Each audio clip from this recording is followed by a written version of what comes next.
হামিমের সাথে অর্পিতার যে কথোপকথন সেখান থেকে তারা জানতে পারছেন নির্দিষ্ট একটি অ্যাপ ব্যবহার করতে বলা হচ্ছিল হামিমের তরফ থেকে অর্পিতাকে, যাতে কেউ সন্দেহ না করে। দ্বিতীয়ত সে সম্মতি জানিয়েছিল যে সম্মতি মিলেছে ভাট্টি গ্যাং থেকে যে তারা অস্ত্র পাঠাবে, কিন্তু কী কারণে অস্ত্র তাদের দরকার এই বিষয়গুলো জানার তারা চেষ্টা চালাচ্ছেন।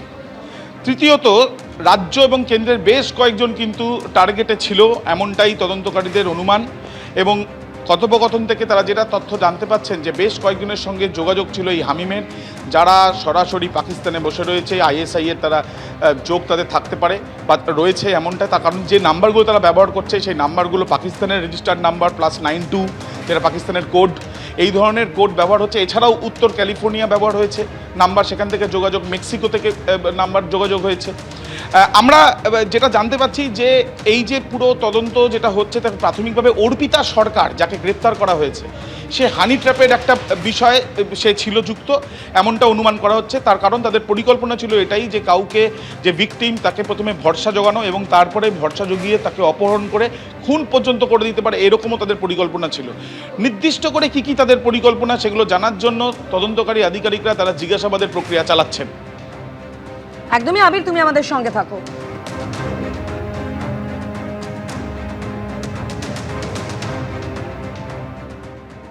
আর এরই মধ্যে হাওড়ার পিলখানায় হদিশ মিলল হামিমের একটি দোকানের। Barcode printing, smart ID card তৈরির কাজ করা হতো সেই দোকানে, কিন্তু এই দোকানের আড়ালে কি করা হতো প্রশ্নের উত্তর খুঁজতে তদন্ত করছে এসটিএফ। হাওড়ার পিলখানার কাছে হামিম মণ্ডলের একটি দোকানের হদিশ মিলেছে, যে দোকানে বারকোড প্রিন্টিং এবং স্মার্ট আইডি কার্ড তৈরি করা হতো। তবে এর আড়ালে কি চলতো সেই প্রশ্নে উত্তর খুঁজছে এসটিএফ।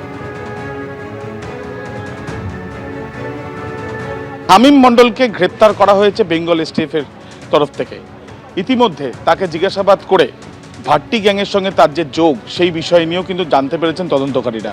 আমরা ঠিক যেখানে দাঁড়িয়ে রয়েছি এই হচ্ছে 7 নম্বর আলম মিস্ত্রি লেন, হাওড়া। এই যে এখানে একটি টেলারের দোকান রয়েছে, সেই দোকানটি এখানে থাকলেও এই একই অ্যাড্রেসে তার তরফ থেকে একটি দোকান বা একটি বলা যায় যে একটি প্রিন্টিংয়ের একটি দোকান সে চালাতো, যেটা ইতিমধ্যে তালাবন্ধ অবস্থায় রয়েছে। পুলিশ সূত্রে যেটা খবর যে এই যে হামিম মণ্ডল সে নির্বাচনের ফল ঘোষণার পর থেকেই সে কিন্তু এখানে ছিল না আর, যদিও সে আগে থেকেই চলে গিয়েছিল, যেটা জানা যাচ্ছে যে এই ইয়েতে বর্ধমানে। এবং এই যে ব্যক্তি যাকে গ্রেপ্তার করা হয়েছে তার সঙ্গে অর্পিতা নামে আরও একজন মহিলাকে গ্রেপ্তার করা হয়েছে, যে অর্পিতা তার বান্ধবী। হানি ট্র্যাপের একটি বিষয় তারা সামনে জানতে পেরেছিলেন, সেই বিষয়টাও তারা পুলিশের তরফ থেকে খতিয়ে দেখা হচ্ছে। তাদের টার্গেটে রাজ্য এবং কেন্দ্রের বেশ কিছু নেতা ছিল, এমনটাও তদন্তকারীদের তদন্তে উঠে আসছে। কিভাবে তাদের সাথে যোগ হলো, তাদের সঙ্গে অন্য কেউ আছে কিনা সেটা দেখা হচ্ছে। যেটা জানা যাচ্ছে যে একটি হামিম মণ্ডলের যে নাম্বার রয়েছে সেই নাম্বারে পরিষ্কারভাবে এখানে কিন্তু বলা হয়েছে যে 7 নম্বর আলম মিস্ত্রি লেন, হাওড়া 711101। এই যে ঠিকানা, সেই ঠিকানাতে হামিম মণ্ডলের যে নাম্বার সেই নাম্বার থেকেই সেখানে প্রিন্টিং, স্ক্যানার, বারকোড এইগুলোর তথ্য তার নাম্বারেই দেওয়া রয়েছে। এবং তার সাথে সাথে যেটা পুলিশ সূত্রে খবর যে এই হামিম সে ডিকোডার সেই একটি অ্যাপের মাধ্যমে অর্পিতার সাথে কথা বলার জন্য অর্পিতাকে জানিয়েছিল এবং জানিয়েছিল যে ভাট্টি গ্যাং অস্ত্র পাঠানোর জন্য সম্মতি জানিয়েছে। তাহলে কী কারণে এই অস্ত্র সেটা জানার চেষ্টা চালাচ্ছেন তদন্তকারী। যদি এলাকার বাসিন্দারা কেউ এই বিষয় নিয়ে কিছু জানতেনই না এবং তাদের কোনো আন্দাজও ছিল না তার যে এরকম ধরনের কিছু ঘটনা বা এরকম ধরনের কিছু গোষ্ঠীর সঙ্গে যোগাযোগ রয়েছে হামিমের, এলাকার বাসিন্দারা যারা এখানে অঞ্চলে থাকেন তারা কিন্তু এক প্রকার অবাক হয়ে যাচ্ছে। এই হচ্ছে একদিকে তালা এবং আরেকদিকে এই যে টেলারের দোকান। এই দোকানটা কি হামিমের বাবার? এটা তো সেলাই মেশিন আছে, কাপড়া পড়া সিস্টেম। আর এটা दूसरा आदमी का है। হামিমকে আপনারা কোনোদিনও সন্দেহ করেছেন যে ও কি করছে বা কাদের সাথে মিশছে, এরকম কোনোদিনও সন্দেহ করে? अरे जो कारखाना है हम लोग जानते हैं कि इसके अंदर रहता है। अभी नहीं, हम 1-2 दिन से नहीं देख रहा है, बस यही बात है। और इससे ज़्यादा हम लोग बेउटे बनता है, लैस उस टाइप का काम होता है। अब क्या अंदर में होता है थोड़े हम लोग जाते हैं। কোনোদিনও আপনারা সন্দেহ করেছেন কিছু যে অন্য কিছু করছে, দেশ বিরোধী কিছু কাজ করছে? उसमें बातचीत नहीं है, वो उतना बातचीत किसी से करता नहीं है। बाप बेटा दोनों आता था, अपना अंदर में काम होता था, हम लोग अपना काम करते थे, बस यही सब। বাবা কোথায় থাকেন ওনার? पता ना बाबा कहाँ, बाड़ी कहाँ हमको था हमको मालूम नहीं। ইতিমধ্যে আমরা দেখতে পাচ্ছি যে এলাকার বাসিন্দারা তারা বলছেন যে কারোর সাথে সেরকম মেলামেশাই ছিল না, তারা কেউ কিছু জানেনও না।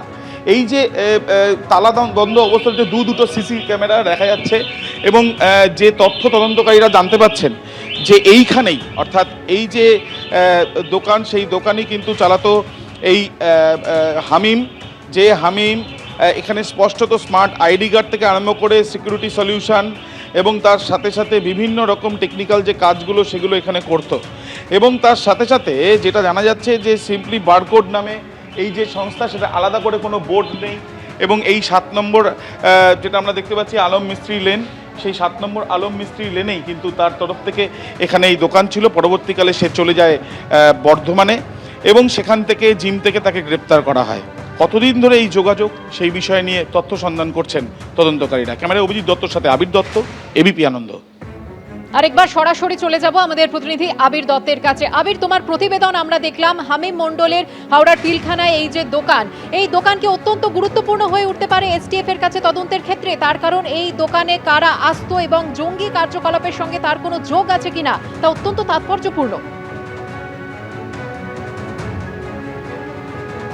দেখো একেবারে, এবং সে যে কোড ব্যবহার করতো 333 এবং তার যে আইডি প্রুফ, সেখানেও যেই নাম্বার নির্দিষ্ট করে এই যে নাম্বারটি ব্যবহার করা হতো ভাট্টি গ্যাংয়ের থেকে, এই গ্যাংয়ের তরফ থেকে এই নাম্বারটা ব্যবহার করা হতো। তাদের যে বিভিন্ন রকম সোশ্যাল মিডিয়ায় যে অ্যাক্টিভিটি, সেখানে এই যে কোড 333 সেটা ব্যবহার হতো। এই একই রকম আইডি ব্যবহার করে কিন্তু এই কার্যকলাপ চালাচ্ছিল এই হামিম মণ্ডলও। হামিম মণ্ডলের যে জায়গা আমরা দাঁড়িয়ে আছি 7 নম্বর আলম মিস্ত্রি লেন, হাওড়া পিলখানায়। অভিজিৎকে বলছি দেখানোর জন্য, তালা বন্ধ অবস্থায় রয়েছে এই যে দোকানটি। কিছুক্ষণ আগে পর্যন্ত ভেতরে লাইট জ্বললেও এখন আর কোনো লাইট দেখতে পাচ্ছি না আমরা। এবং তার সাথে সাথে এই যে বিল্ডিংয়ের এখানে কেউই কিছু বলতে পারছে না। এবং এখানে দুটো সিসি ক্যামেরা রয়েছে দেখা যাচ্ছে। এবং হামিম মণ্ডল তার যে বিভিন্ন তথ্য, সেখান থেকে দেখা যাচ্ছে শনিবার দিন সকাল 10টা থেকে সন্ধ্যে 6টা পর্যন্ত এটা খোলা থাকতো। এবং স্মার্ট আইডি কার্ড থেকে আরম্ভ করে সিকিউরিটি সলিউশন, এছাড়াও বিভিন্ন রকম ট্যাগ, সেগুলো তৈরি কাজ এখানে হতো। বারকোড প্রিন্ট স্ক্যানার এবং বারকোড লেবেল সলিউশন, এই ধরনের কাজ এখানে হতো। এবং এই যে হামিম মণ্ডল যাকে গ্রেপ্তার করা হয়েছে, সেই হামিম মণ্ডলের তরফ থেকে এখানে এই যে দেখা যাচ্ছে যে এই যে অফিস, সেই অফিসের বাইরে থেকে এটা তালাবন্ধ অবস্থায় রয়েছে। স্থানীয় বাসিন্দারা কেউই কিছু এই বিষয় নিয়ে জানতেন না, এমনটাই তারা জানাচ্ছেন। তাদের কোনো এই বিষয় নিয়ে জানানো ছিল না। এবং পাশে একটি টেলারের দোকান এবং তার সাথে এই যে দোকান, সেই দোকানের কিভাবে এই ঠিকানা পাওয়া যাচ্ছে, হামিম মণ্ডলের যে মোবাইলে যে তথ্য রয়েছে, সেই তথ্য থেকেই তদন্তকারী জানতে পেরেছেন 7 নম্বর আলম মিস্ত্রি লেন, সেই আলম মিস্ত্রি লেনেই কিন্তু এই অফিস যেটা বন্ধ অবস্থায় রয়েছে, সপ্তাহে একদিন খুলতো, এমনটাই তার তথ্য থেকে জানা যাচ্ছে। এই হামিম মণ্ডলকে জিজ্ঞাসাবাদ করে অর্পিতা সরকার, তাকে গ্রেপ্তার করা হয়েছে। অর্পিতা সরকার, সে হানি ট্র্যাপের সঙ্গে তার যোগ রয়েছে এমনটাও জানা গিয়েছে। প্রথমে ভরসা জুগিয়ে তারপরে ভিকটিমকে তাকে অপহরণ করে তাকে খুন করা। এবং এখানে একটি টেলারের দোকান রয়েছে ঠিক পাশে। অনেকেই তাদের সাথে কথা বলে বলছি, একটা বিষয় স্পষ্ট করে জানতে চাইছি দাদা, আপনার দোকান এখানে হামিম মণ্ডল মোটামুটি সপ্তাহে কদিন এখানে দোকান করতে আসতো? नहीं बोलते पारो ना दादा, हम ठीक से बोल नहीं सकते। दुकान कौन सा है उसका? उसके अंदर में कारखाना में, दुकान नहीं है कारखाना है। कारखाना है। तो हामिम के यहाँ पर आते थे, अब देखा कभी भी? उसका अंदर ही काम होता था, उसके बाप को देखते थे, उसको बहुत कम देखते थे। अच्छा, वो तो वर्धमान चले गए थे। ये सब नहीं मालूम हमको।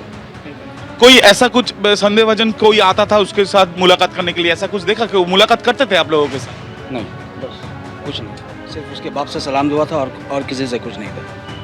যেমনটা তারা জানাচ্ছেন যে হামিমের সঙ্গে সেইভাবে যোগাযোগ এলাকারই কারোর ছিল না এবং এলাকার বাসিন্দারাই জানাচ্ছেন। এবং এই যে হামিম, তাকে যে গ্রেপ্তার করা হয়েছে, বেঙ্গল এসটিএফ গ্রেপ্তার করেছে, তার সাথে সাথে তদন্তকারী আধিকারিকরা তাকে জিজ্ঞাসাবাদ করে তার সঙ্গে অ্যাসোসিয়েট আর কারা কারা রয়েছে সেটাও জানার চেষ্টা চালাচ্ছেন। পাকিস্তানের আইএসআই এর 2 জন অন্তত রয়েছে যাদের সঙ্গে মোবাইলে তার যোগাযোগ ছিল। এছাড়াও আরও বেশ কয়েকজনের সঙ্গে যোগাযোগ ছিল যারা এই ভাট্টি গ্যাংয়ের সঙ্গে যুক্ত, এমনটাই পুলিশ সূত্রে খবর। এবিপি আনন্দ, এগিয়ে থাকে, এগিয়ে রাখে।